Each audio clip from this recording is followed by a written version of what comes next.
Le balado Renaître avec résilience est une présentation de Neurosolutions. Neurosolutions développe des outils numériques thérapeutiques pour soutenir les enfants neurodivergents et leurs familles. Alors, bonjour, bienvenue à ce nouveau balado. Je vous présente Marie-Pierre Martel. Merci Marie-Pierre d'être avec nous aujourd'hui. Ça me fait plaisir. Merci de l'invitation, Julie. Marie-Pierre, j'avais hâte de t'avoir à ce balado parce que tu as une situation familiale qui est très intéressante. Alors, j'aimerais ça que tu m'en parles, s'il te plaît. Oui, en fait, pour débuter, moi, je suis une femme autiste de 44 ans maintenant. J'ai mon diagnostic à 38 ans. Je suis mariée aussi depuis 19 ans avec un homme qui a un diagnostic d'autisme aussi, puis qui est extraordinaire en plus. Puis je suis la maman d'un garçon de 14 ans et d'une fille de 12 ans qui sont tous les deux diagnostiqués autistes. Ton conjoint, est-ce qu'il a été diagnostiqué autiste Oui, aussi à tard 40 que ans. toi? Oui, à 40 ans. Oui, c'est suite au diagnostic de nos enfants. Quand on passe dans le bureau, on dirait que les médecins nous analysent. Hein? Puis à la fin des rencontres, le médecin nous a dit vous devriez peut-être aller consulter parce que je vois des similitudes, je vois des façons à travers vos enfants que je reconnais en vous. Donc, ce serait peut-être important. En fait, c'est le pédopsychiatre de mes enfants qui nous a dit ça. Et malheureusement, moi, je m'occupe des enfants, je ne peux pas vous aider, mais aller voir un neuropsychologue au privé pourrait vous aider. Fait qu'on l'a écouté, on est allé. Puis, c'est ça, finalement, mon mari a eu son diagnostic avant moi. Puis, après ça, on se posait des questions. Puis, ma fille, plus elle grandissait, plus je voyais qu'il y avait des choses qui se ressemblaient, que moi, j'avais vécu étant jeune. Puis, des réactions, des comportements plus atypiques. Puis, c'est ça, c'est tout le temps un peu quand on a des problématiques au travail. Moi, c'était au travail que c'était difficile. J'étais entourée de femmes. Donc, c'était difficile de jaser avec les femmes. Puis, ça n'allait pas très bien. Fait que je suis allée consulter. Puis, c'est ça, je suis sortie de là avec un TDAH, avec un trouble du spectre de l'autisme, puis un trouble anxieux. Fait que c'est sûr que. Puis c'est les mêmes diagnostics que ma fille a présentement. Mon garçon a un TDAH aussi. Fait que, voilà. Fait que des fois, les pommes ne sont pas tombées trop loin de l'arbre. Hein? C'est ça. Ça fait quoi comme dynamique familiale, 4 personnes autistes dans une maison? Ça fait que nous, on est beaucoup dans l'humour tout le temps parce que je veux pas, ça dédramatise l'humour, puis ça amène une légèreté. C'est sûr qu'on est beaucoup dans une maison avec de l'humour, puis on se respecte beaucoup entre nous aussi, mais ça amène aussi des surcharges qui se promènent un peu partout. Là. Mais heureusement, on a des coquilles, on a les câbles des coquilles, donc on voit que ça monte un peu, on les met par nous-mêmes, nos enfants les mettent. Mais c'est ça, on est très dans le respect. Puis quand il y en a un qui commence une surcharge, ben, tout de suite, on se protège, on s'éloigne ou on va faire une activité qu'on aime, une passion, pour essayer de se détendre, pour pas justement qu'il y ait une autre surcharge qui embarque par-dessus l'autre, puis que ça dégénère. Ça, c'est nos trucs qu'on a pour se calmer aussi. Donc, je comprends que vous avez mis en place plusieurs processus pour que chacun puisse se protéger quand il y a une surcharge qui arrive, qu'importe chez qui. Oui. Puis une surcharge, ça monte très, très vite, hein, on le sait. Des fois, on s'en rend pas compte qu'on en commence une, puis même pas 30 secondes après, ça crie, ça hurle. Fait que c'est sûr qu'il faut se protéger. Fait qu'on se retire, on évite la discussion parce que ça donne rien. Fait que c'est ça, on s'éloigne chacun de notre côté, puis quand que la personne est revenue au calme, ben là, on peut discuter ensemble de ce qui vient de se passer. Est-ce que je peux te demander une question sur, tu sais, tu dis, on évite la discussion parce qu'on sait que ça donne rien. Oui. Il y a bien des parents qui essayent de continuer de raisonner l'enfant pour l'amener à se calmer. Mais ça ne fonctionne pas avec une personne autiste ni avec un enfant autiste. Non, parce qu'on est au moment de la crise, la surcharge, on n'est plus disponible. Donc, même si la personne nous parle, on n'entend plus. On est déconnecté, on est dans un autre niveau mental. Donc, il n'y a pas de discussion possible. Il faut vraiment attendre que la crise baisse. Puis aussi, entre nous, on se les dit, les quatre ensemble, quand on a fait une crise, on ne se parle pas, on attend de revenir au calme. Puis quand on va être prêt à discuter, on va venir vous voir. Moi, mon garçon, ma fille, quand ils sont en crise, là, on les laisse tranquilles dans leur chambre, ils s'apaisent, ils font ce qu'ils ont besoin pour se calmer. Puis quand ils sont prêts, ils sortent de la chambre et ils disent hey, j'aimerais ça qu'on en parle. Puis là, on revient sur ce qui s'est passé. Puis on essaie de trouver des solutions, des stratégies pour la prochaine fois que ça va arriver, pour déjà que ça soit moins intense, qu'on ait des moyens pour pas que ça se rende trop haut non plus. C'est ça, la discussion, il faut l'avoir après, non pas pendant. C'est comme je dis tout le temps, c'est comme une tornade qui passe, une surcharge. Et quand la tornade passe, là, on ne peut rien y faire. Là. Tout, ça détruit tout, puis il faut attendre après pour réparer, ben, c'est un peu la même chose. Puis le fait probablement de ne pas ajouter rien de mots ou de... Ben, déjà, la tornade, quand elle passe, elle est moins destructrice parce qu'on ne la nourrit pas. Exact. OK. Merci, Marie-Pierre, d'être allée un peu là parce que je trouvais ça intéressant, votre approche dans la maison parce que être 4 personnes autistes, ça demande une structure vraiment... Il faut que tout le monde comprenne ce qu'il y a à faire quand il y a une surcharge pour quelqu'un. Là. Oui, puis on est très routinier, puis nos routines sont établies en fonction de la compréhension de chacun. Fait que là-dessus aussi, tu sais, c'est quelqu'un qui rentre dans notre maison qui ne nous connaît pas trouve qu'on est rigide. Mais on n'est pas rigide, c'est parce que c'est notre façon d'aller, notre façon de fonctionner, puis elle est très cadrée pour éviter. Moi et mon conjoint, on se gère dans les imprévus. Les enfants, c'est plus difficile. C'est sûr que quelqu'un qui nous invite à manger va trouver que c'est compliqué. Mais entre nous, c'est simple. C'est ce qui est drôle. C'est simple pour vous, puis c'est un bel environnement où les enfants se sentent en sécurité. Oui, tout à fait. Ce qui est important. Dis-moi, quelle est ta situation professionnelle en ce moment? Bien, en ce moment, depuis la pandémie, depuis 2020, je suis maman à la maison. Parce qu'on avait trop de rendez-vous, j'avais trop m'absenter, puis ça devenait compliqué avec mon employeur, donc j'ai laissé. On pouvait se le permettre, donc j'ai décidé de rester à la maison. Puis depuis 2 ans, je fais beaucoup de bénévolat pour occuper mes journées, parce qu'en n'ayant plus de travail, ben, je continue à être actif aussi. Fait que depuis 2 ans, je siège au CA de Autisme Québec comme administratrice. Puis je suis aussi bénévole à toutes les semaines à Autisme Québec en intervention communautaire. Donc, je m'occupe avec l'intervenante communautaire en place, là, pour faire les retours aux parents, les retours d'appel, les conseillers, ne serait-ce que pour remplir j'appelle ça de la paperasse, mais des papiers pour les crédits d'impôt, les renouvellements. Puis, je me sens utile, je me sens valorisée, parce que c'est un domaine que je connais bien, en étant autiste, en ayant beaucoup lu là-dessus aussi, beaucoup de formations. Ça m'aide à trouver une certaine sécurité, puis une confiance en moi aussi, que je peux aider, puis que je peux conseiller les gens.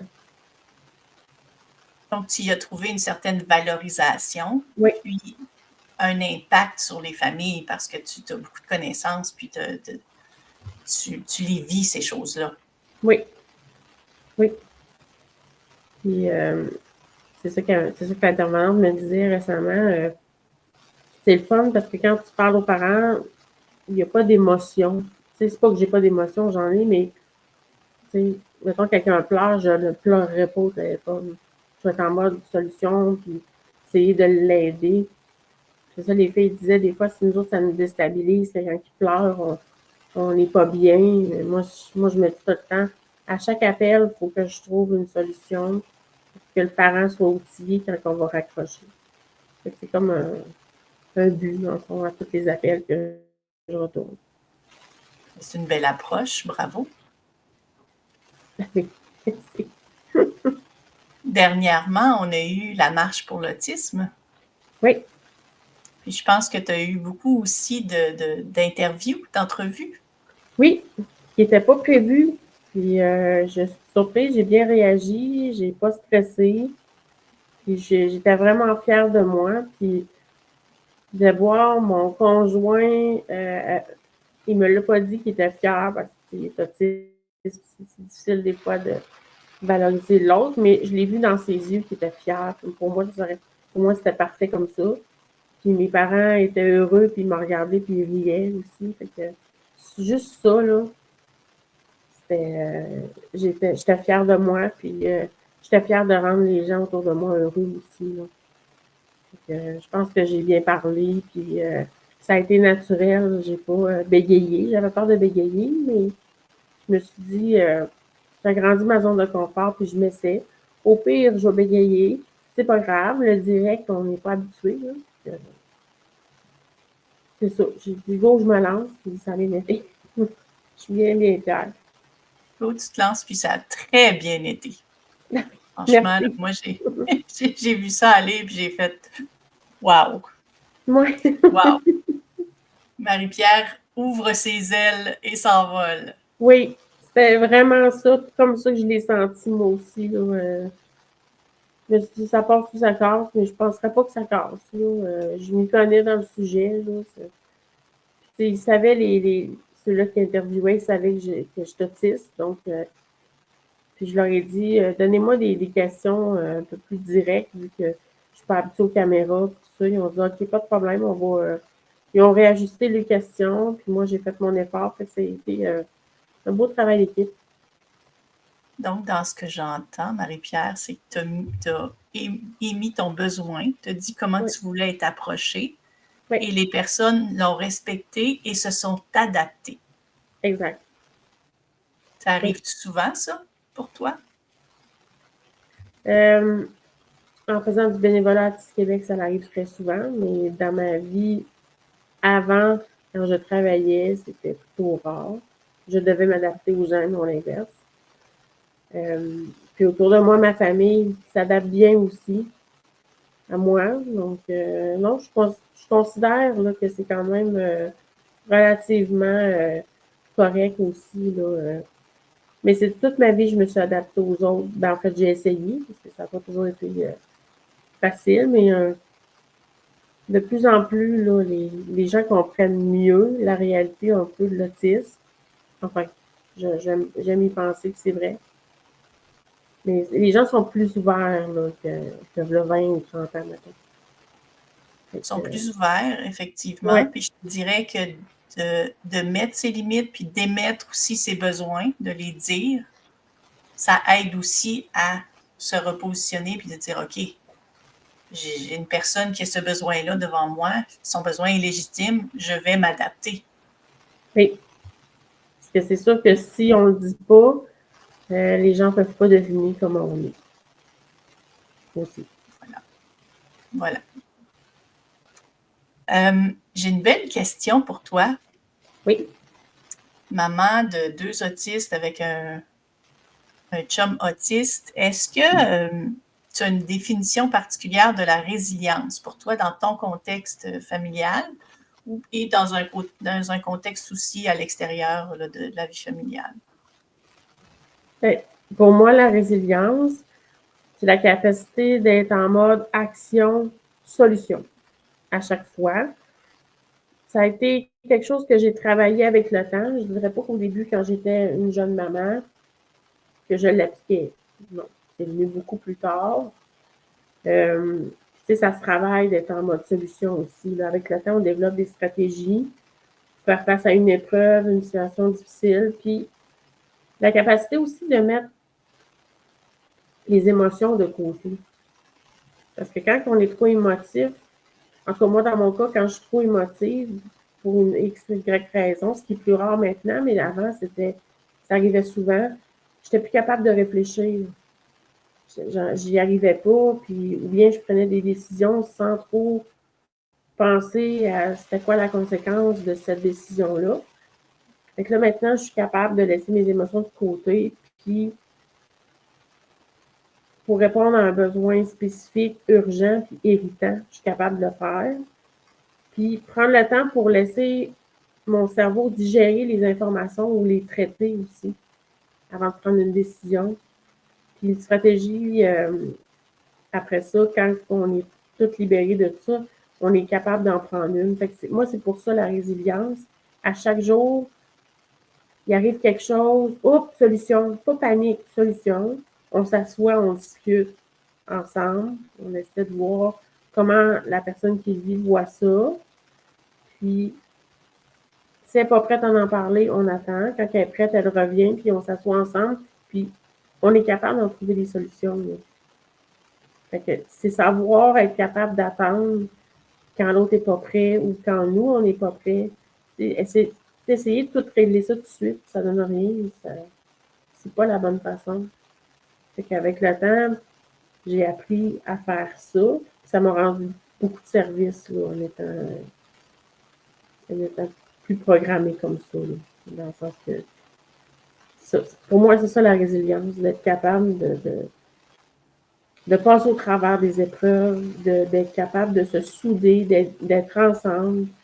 Puis quand quelqu'un vit quoi difficile, d'aller le chercher puis dire hey, je suis là, on est ensemble, on va être capable, on va y arriver. D'encourager aussi.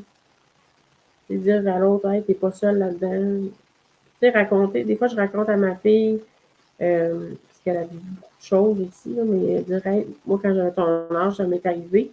Puis, je me suis trouvé ça comme stratégie. C'est comme pour l'emmener avec moi, dire, ben, qu'est-ce que tu en penses? On peut-tu trouver une solution ensemble? Fait que pour moi, ça serait ça une définition. Elle est longue, hein, mais c'est pas mal ça. Elle est longue et complète. Une belle définition. Oui. Merci. On serait rendu à l'invité surprise.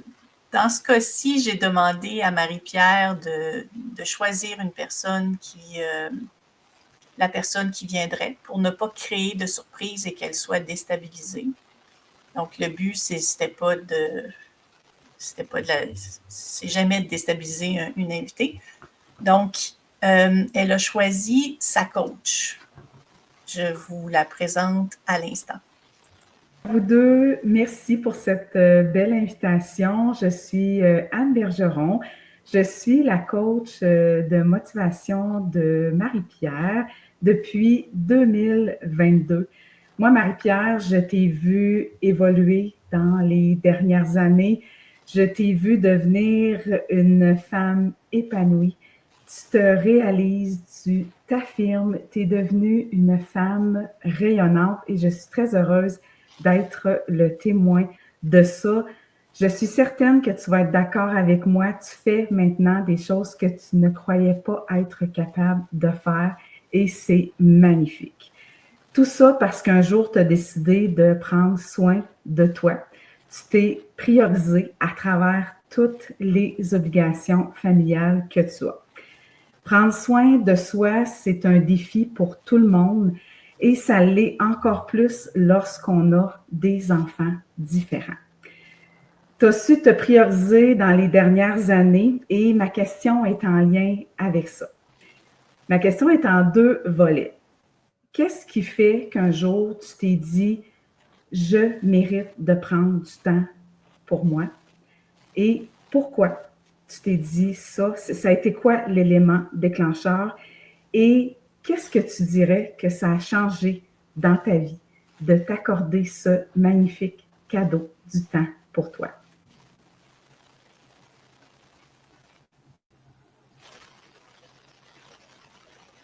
C'est ma coach Anne Bergeron, c'est ça qui me suit depuis décembre 2022, que j'ai connu sur les réseaux sociaux.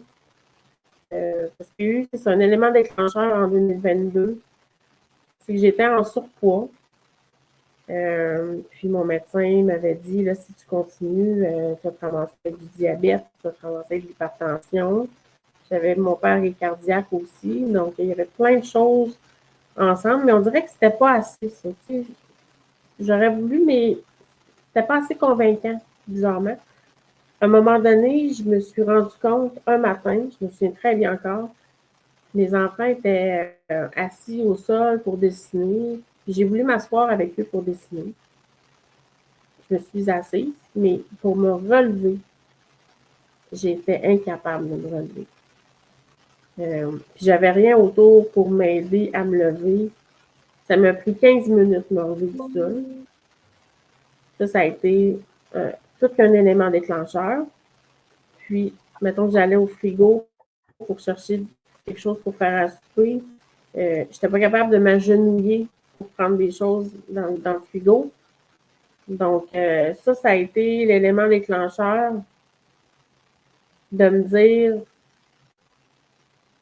je ne peux pas continuer comme ça, il faut que je prenne soin de moi. Je ne peux pas laisser mes enfants seuls, je ne peux pas les abandonner, il faut que je me réveille, il faut que je fasse une différence, que je me prenne en main. C'est à partir de là que j'ai contacté Anne, puis je lui ai demandé si elle pouvait m'accompagner parce que j'aimerais prendre soin de moi. Prendre soin de moi en m'entraînant, en mangeant mieux, en buvant de l'eau, mais j'ai pas fait tout ça tout en même temps. C'était une chose à la fois, mais par la plateforme Body à la maison, que j'ai commencé à m'entraîner. Je faisais ça 2 fois semaine. Puis là, ça va faire bientôt 3 ans cette année. J'ai jamais lâché depuis. Puis moi, je n'étais pas fan du sport et de l'entraînement. J'aimais pas ça. Là, j'ai trouvé, avec tous les programmes qu'il y a en ligne, il y a de la danse, il y a toutes sortes de choses. Puis je me suis plu. Puis j'ai pas lâché. J'ai fait un programme à la fois. J'ai eu des badges, j'étais fière. J'ai un calendrier de motivation aussi que je coloriais tous les jours. Ça me montre mon parcours depuis janvier, où je suis rendue.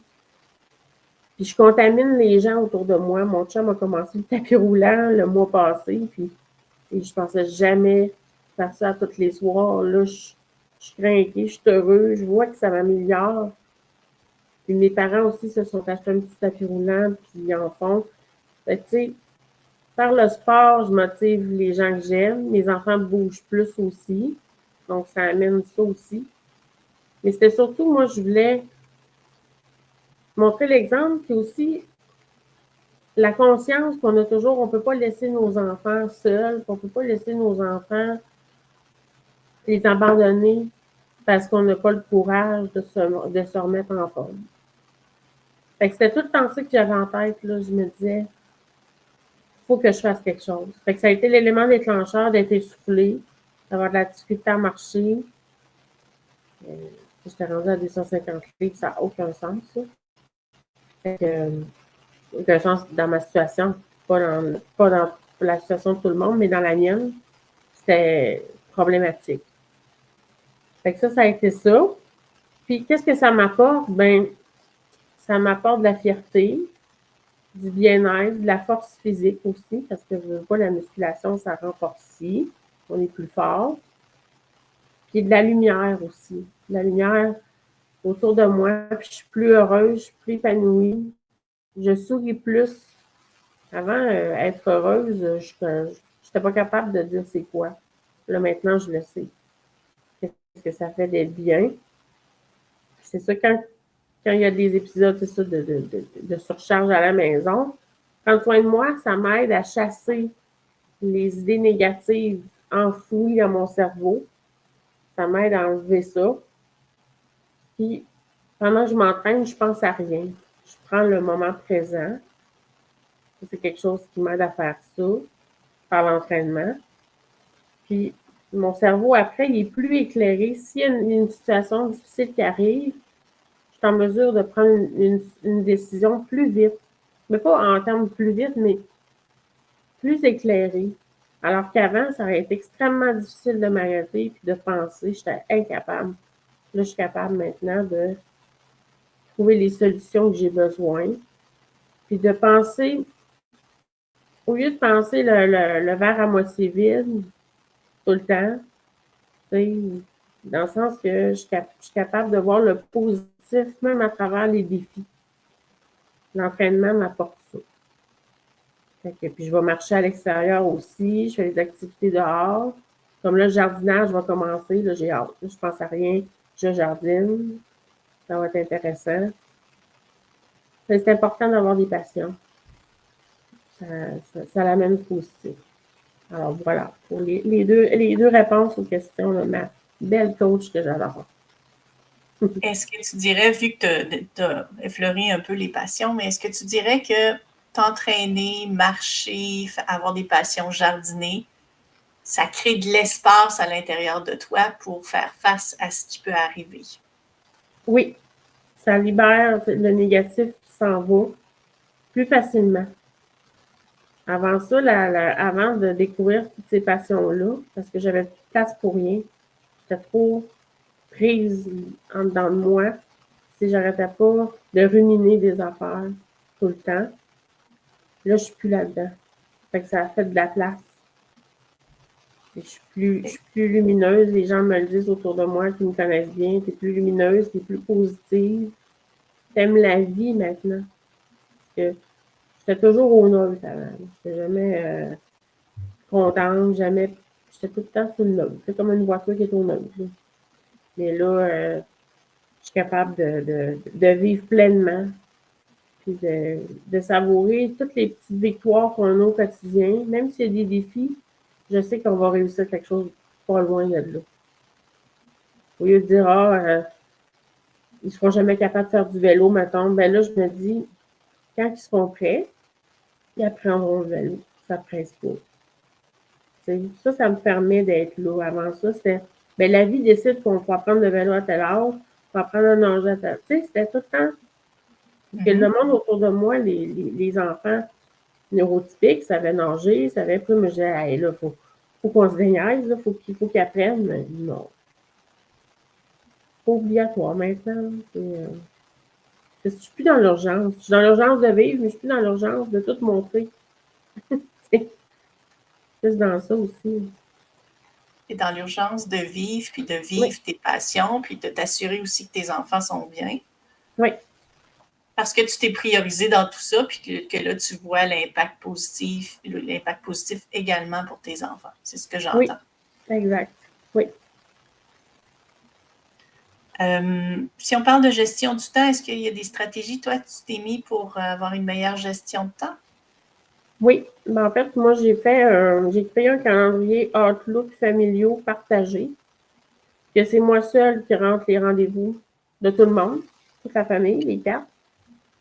Pour gérer les activités, les événements futurs, par exemple, quelque chose de concret que les parents vont comprendre aussi, les fameux renouvellements de crédits d'impôt pour personnes handicapées. Moi, c'est aux 5 ans, les enfants, fait qu'ils ne nous envoient pas une petite lettre pour nous dire qu'on a le temps de renouveler. Non, non. Il faut aller sur le site, il faut aller voir dans 5 ans, ça mène où. Mais moi, je vais me l'écrire tout de suite. Là. Comme là, je renouvelle ma fille l'année prochaine, je vais aller écrire dans 5 ans, moins 1 an, mettons dans 4 ans. Ben, oublie pas, l'année prochaine, en janvier, il te reste 1 an pour faire remplir ça. Fait que c'est tout des rappels. Puis c'est vraiment aidant. Moi, c'est une gestion de temps là, que j'ai. C'est vraiment efficace. Puis ne serait-ce que pour les dentistes, parce qu'Azali, elle a un dentiste spécialisé. Donc, ça prend plus de temps. Fait qu'il faut que je me note un bloc de 2 heures quand j'y vais. Fait que ça permet. Mon chum, il dit c'est génial. Il dit, des fois, je suis au bureau puis je regarde ça. Genre, Marie-Pierre a mis de quoi là, je peux pas. Fait que, tu sais, ça équilibre tout le monde. Moi, c'est les enfants, ils ont commencé à s'en faire un dans le cellulaire. de se bloquer des choses. Fait que tranquillement, parce que l'agenda, à un moment donné, c'est correct qu'au secondaire, il y en a encore un, là, mais plus tard, là, j'ai dit la gestion sur le cellulaire, Outlook, là, c'est parfait. Fait que c'est un bel outil. Fait que c'est vraiment un des bels outils qu'on a en famille là, pour la gestion du temps et tout ça. Puis le time timer qui est très présent dans notre vie pour indiquer aux enfants, parce qu'ils ne savent pas lire l'heure encore, de dire ça commence là, puis ça va finir là. Fait que le time timer est très visuel. Ça les aide à comprendre que, bon, ça commence à telle heure, ça finit à telle heure. Puis quand c'est sonné, on ferme tout. Ça n'a pas été ça du début, mais là, ils savent que quand ça sonne, c'est fini. Puis aussi les écrans. Les écrans, c'est une autre affaire. Quand on a une application, nous, sur notre cellulaire, qui dit que quand Philibert veut avoir plus de temps, il nous envoie une demande, puis là, c'est nous qui dit, mettons, ben, je te mets un 15 minutes. C'est nous qui débarrons ça sur notre cellulaire, puis on lui donne du temps. Sinon, quand le temps est écoulé, l'ordinateur ferme tout seul. C'est fini. Fait que ça, c'est toutes des applications qu'on a mis pour gérer le temps d'écran des enfants. Donc, tu utilises beaucoup la technologie, toi, dans Oui. dans ton rôle parental. Oui, c'est vraiment efficace. C'est clair. Quand c'est ça, c'est ça. Il n'y a pas de... Il n'y a pas de zone grise possible. Il n'y a pas de zone grise, non, c'est ça. Il ne faut pas qu'il y en ait non plus. J'ai pas envie de m'obstiner avec eux autres là, non plus. Non. Ça, c'est fini, c'est fini. Dis-moi, quel rôle joue le rêve dans ta vie maintenant? Le rôle de rêve, ben en fait, moi, je dis tout le temps à mes enfants puis mon entourage, quand j'aurai plus de rêve, je vais être morte. Le rêve, ça fait partie de la vie. Puis, il faut toujours rêver à quelque chose. Même les rêves les plus fous, moi, je fais tout le temps un vision board à chaque janvier, mois de janvier, pour me dire qu'est-ce que je vais accomplir cette année. Si je l'accomplis pas, c'est pas grave. L'autre année, je vais le reporter, c'est pas grave, mais au moins pour savoir qu'est-ce que je veux faire. Puis c'est quoi mes objectifs. Comme là, dans 2 semaines, je m'en vais faire un 5 km de marche seule avec mes écouteurs. Ça s'appelle une fille qui court à Trois-Rivières, mais il y a la course, ça marche. Fait que je m'en vais faire ça toute seule, comme une grande fille. Je connais pas la ville, je connais pas. Fait que, tu sais, un itinéraire, puis. Fait que, tu sais, c'est des rêves qui font peur un peu, puis la route, mais je vais y aller, puis cet été, genre un autre 5 km aussi. Fait que, tu sais, c'est des petits rêves, mais qui se réalisent. Fait que je dis aux enfants, pour rêver loin, puis même si on n'y arrive pas, c'est pas grave, un jour, on va y arriver. Fait que moi, le rêve est très important. Puis mon plus grand rêve, Julie, là, à vie, là, ce serait que mes enfants, qui sont autistes, soient autonomes à leur manière, soient inclus dans la vie, accompagnés, compris, puis acceptés. Je sais, ça fait gros, mais je pense que les parents d'enfants autistes, c'est ça qu'on voudrait. Qu'ils ne soient pas rejetés parce qu'ils sont différents. On travaille là-dessus, en tout cas. On travaille fort. On travaille fort. Puis, de façon plus générale, mes enfants, mais toutes les personnes autistes aussi, aient un bel avenir. Soient heureux. C'est ce que je voudrais. Puis durant tout le parcours de mes enfants, on les encourage à trouver des stratégies pour réaliser leurs rêves. Leur dire qu'il y a plusieurs façons d'entrer en relation avec les autres. Parce qu'un rêve qu'ils ont aussi, c'est d'avoir des amis. Des vrais amis aussi. Parce que des fois, il y a des faux amis, puis là, ils ne savent pas trop. Fait que nous, on fait des recherches, on fait des essais, on fait des erreurs. Toujours dans le but de les faire évoluer puis les faire grandir. Pour qu'ils apprennent aussi. Ça se peut qu'on se trompe. Ça se peut que ce soit un peu plus difficile, mais au final, on va réussir. Puis quand ils réussissent, ils sont tellement fiers. Là. Fait que, je trouve que c'est une belle façon. Puis aussi, un rêve que ma fille avait, ben pas juste ma fille, tout le monde, c'est d'avoir un chien d'assistance. Ça, c'est un grand rêve, pas aller. Elle rentre au secondaire l'année prochaine. Elle est très anxieuse. Elle avait peur. Parce que là, on est en attente pour la classe spécialisée. On n'a pas de nouvelles encore. Mais, fait que là, on est en voie d'en avoir un, là. On était sur une liste d'attente. Là, j'ai eu un appel. Fait que là, le rêve, là, il s'en vient, là.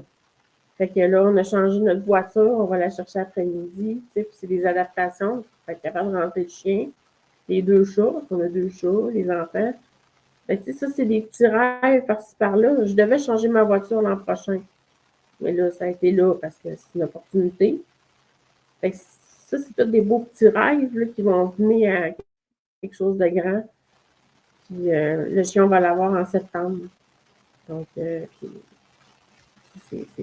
c'est vraiment extraordinaire qu'on ait eu un appel. C'était pas prévu du tout. On nous avait dit 4 ans d'attente, puis ça faisait 4 mois. On va le prendre, hein? On va le prendre, oui. Le train passe pour embarquer. Hein? Fait que c'est ça. C'est des petits rêves, mais qui vont devenir grandioses. Ils vont l'amener aussi à aller vers ses rêves avec le chien. Ça va l'emmener à aller plus loin. Fait qu'il faut rêver, finalement, c'est ça.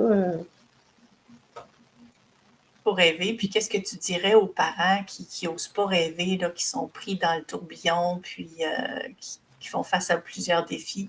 Qu'est-ce que tu leur dirais Comment tu leur dirais de nourrir leurs rêves? Bien, nourrir leurs rêves, premièrement, moi, je recommande aux parents d'avoir des passions. Si c'est les voyages, si c'est des sorties, avoir un animal ou qu'importe, de se trouver une passion pour s'accorder du temps.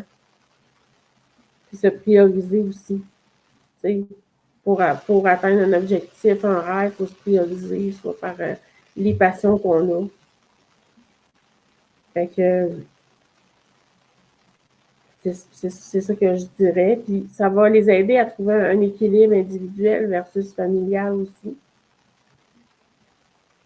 Puis ça l'aide à faire de la place pour justement atteindre un objectif, un rêve, de se trouver une passion là, qui va les rendre heureux finalement. C'est sûr que si on ne se priorise pas, on ne peut pas atteindre nos rêves parce qu'on n'est pas disponible. On n'est pas là. Donc, si on se trouve une passion, ne serait-ce qu'on y accorde 30 minutes, pas plus que 30 minutes ou 1 heure par jour, ben, ça va nous aider à y voir plus clair et dire OK, je suis capable. Ça donne beaucoup de confiance en soi de se prioriser aussi. Fait que ça serait ça mon conseil. C'est ton conseil. Peux-tu discuter de l'impact des réseaux communautaires et de soutien dans le parcours d'une famille? Oui. Toi, donc tu prends les téléphones à Autisme Québec. Oui. C'est quoi l'impact des réseaux, d'avoir du soutien et des réseaux comme ça? Bien, moi, souvent, les parents, je les invite, c'est ça, à venir assister à nos rencontres. On fait des soupers, on fait des ateliers. Fait que ça les fait sortir de l'isolement. Moi, le réseau communautaire m'a beaucoup aidé, moi, à me sortir de mon isolement. De dire que je peux parler avec des gens qui me ressemblent, qui vivent pas les mêmes défis, mais souvent, on a la même trajectoire. Ça se ressemble. Savoir qu'il y a des solutions à vivre ça. Des fois, il y en a qui me disent j'attends après les services, j'en ai pas, puis je suis seule là-dedans. Puis des fois, je dis pendant que vous attendez les services, venez jaser avec nous, venez nous rencontrer, on va vous aider. Puis ça l'amène à sortir de l'isolement, à s'encourager aussi en tant que parent. Bien souvent, on dit qu'est-ce que je vais faire, puis je suis fatiguée, puis je taboute. Puis souvent, les parents, quand on a les 2 pieds dedans, les parents ensemble, on ne sait plus vers qui se tourner, mais en discutant ensemble, bien, ça amène beaucoup de positif aussi. Puis, on repart, moi, dans les soupers de maman, là, entre autres, là, moi, je dis souvent aux parents, on repart avec des solutions, on repart avec une boîte à outils qu'on a entendu dans la soirée, qu'on prend des notes, qu'on essaie. Puis, souvent, ça amène du positif, ça amène des petits pas. Fait que moi, le réseau communautaire, il m'a servi, puis je redonne aussi. Ce que j'ai reçu, je le redonne. C'est important. Parce que moi aussi, j'étais démunie quand j'ai commencé, là, quand Philbert était petit, j'étais démunie, je savais pas quoi faire. Fait que, je me dis, si j'avais eu ça, ça m'aurait aidé. Fait que je le donne aux parents, puis ça me fait plaisir de les aider. Quand je les vois partir de nos rencontres, puis ont le sourire, chose qu'il n'y avait pas en rentrant, je me dis, ma mission va être accomplie pour ce soir. Bravo. Ah, merci. Bravo de t'impliquer autant, puis de faire une différence dans la vie de plusieurs parents. J'aimerais qu'on termine avec la dernière question. Oui.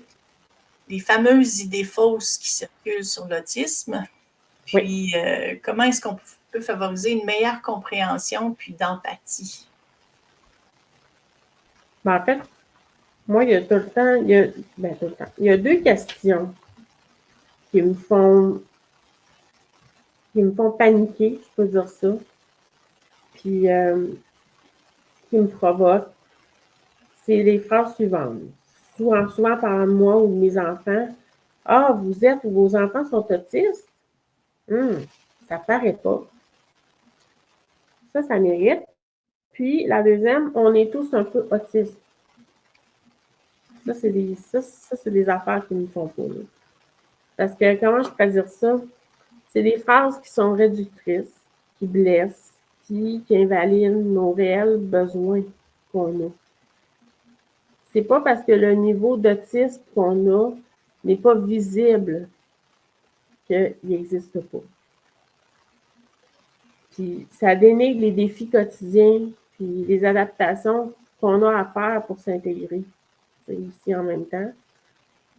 Puis aussi, s'adapter, c'est très épuisant pour nous. Ça attire beaucoup d'énergie d'essayer de s'intégrer. Puis souvent, on n'a pas la bonne façon parce qu'on ne sait pas comment faire. Fait que il y a ça aussi qui rentre là-dedans. Puis aussi, ben, des fois, les gens disent « Ah, c'est des caprices, il veut ça, mais en même temps, il ne fait pas d'efforts. » Non. Les adaptations qui sont demandées, soit à l'école, au travail, c'est pas des caprices, c'est des réels besoins. Il faut prendre le temps de nous les accorder parce que puis c'est même pas je dis accorder, mais c'est même pas le bon mot, là, nous les donner. Ouais. C'est ça. C'est un besoin qu'on a. Puis c'est comme si je disais est-ce que vous diriez à une personne diabétique on est tous un peu diabétiques? Ça se pourrait pas, ça. Ou bien vous êtes cardiaque, ça paraît pas. Tu sais, ça pourrait pas aller. Ça pourrait pas marcher, ça. Mais l'autisme, par contre, ça, on peut le dire. Puis, je trouve ça malheureux que les gens identifient l'autisme par les personnes autistes qui voient la télévision. Malheureusement, il faut se rappeler que l'autisme, c'est un spectre. Puis, il y a 3 niveaux d'autisme. Il n'y en a pas un. Puis, on peut être niveau 1 dans quelque chose, niveau 2 dans autre chose. Ça se mélange. C'est pas vrai qu'une personne parce qu'à niveau 3, les stéréotypes de elle parle pas, on peut pas communiquer avec elle. Ça n'a pas de bon sens. Puis on a chacun nos forces et nos défis dans tous les niveaux qu'il y a. Il faut continuer ensemble à sensibiliser la population parce que l'autisme, c'est encore méconnu. Donc, moi, je m'engage personnellement à continuer, puis être appuyée par les amis, collègues de tout Québec, puis aller de l'avant. Je pense qu'avec la marche cette année, on a réussi ça, l'aspect communauté, de se réunir à tous les ans. Puis l'année prochaine, on va renouveler l'expérience. Puis, on avance tranquillement, mais sûrement, puis on le fait ensemble. J'ai trouvé ça super beau, cette première édition de la marche. Effectivement, on avance ensemble. Puis le but de ce balado-là, c'est de faire connaître aussi des situations puis des types d'autisme qu'on ne voit pas à la télé. Là. Exact. C'est pas la réalité. Là, on est dans la Ouais. réalité. On a des gens qui le vivent, cette situation-là. On a des gens qui le sont autistes, donc leur parole est super importante à entendre. Donc, c'est pour ça que je voulais t'avoir aujourd'hui, Marie-Pierre, sur ce balado-là. Je te remercie énormément. Ça a été une magnifique entrevue, très belle. Tu nous as apporté des pistes de réflexion, je crois, beaucoup. Alors, oui. Ah, je vais dire merci vraiment beaucoup de m'avoir accordé ce privilège-là. C'est toujours un privilège pour moi d'inspirer les familles. Pour moi, ça fait partie d'une passion que j'ai, que je vais continuer de faire. Alors, merci de m'avoir accordé ce temps. Je te remercie. C'était un privilège pour moi aussi de t'avoir ici. Puis, quand je vais te voir, je vais te faire un gros colleux pour ce moment-ci qu'on vient de passer. Merci énormément. Merci. Alors, sur ce, je dis bye-bye à tout le monde. Le balado, il sort aux 2 semaines sur ma chaîne YouTube. Vous pouvez aussi aller visiter juliebeauregardlifecoach.com. Vous avez accès aux liens pour toutes mes capsules. Puis, vous avez aussi un outil gratuit si jamais vous voulez le télécharger. Alors, je vous dis à la prochaine. Merci beaucoup.